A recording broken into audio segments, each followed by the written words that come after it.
હું ચિરાગ, ગુજરાત લાઈવમાં આપનું સ્વાગત છે। સૌથી પહેલા સમાચાર દેવભૂમિ દ્વારકાથી, જ્યાં ખંભાળિયામાં એક મોટી દુર્ઘટના ટળી ગઈ છે। જોધપુર ગેટ પાસે જાહેર રસ્તા પર પડ્યો હતો જીવંત વીજ વાયર। આ વીજ લાઇનમાં ધડાકા થયા બાદ તાર સળગીને નીચે પડી ગયો। આગ લાગેલો તાર રસ્તા પર પડતા લોકોમાં ભયનો માહોલ ફેલાયો હતો। રસ્તા પર પડેલા તારમાં પણ વીજ પ્રવાહ ચાલુ રહેતા લોકોમાં ભય પ્રસર્યો હતો।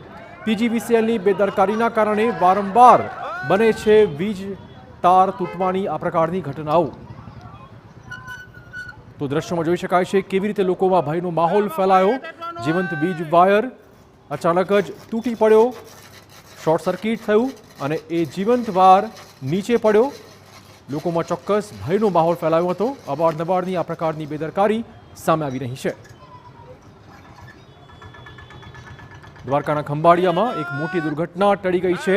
જો આ જીવંત વીજવાર કોઈ વ્યક્તિ પર પડ્યો હોત તો દુર્ઘટના મોટી થઈ શકી હોત, પરંતુ સદનસીબે આવું થયું નથી। લોકોમાં ચોક્કસ ભયનો માહોલ ફેલાયો। આગ લાગેલો તાર સીધો જ નીચે પડ્યો હતો। આસપાસમાં લોકો ઊભા પણ હતા।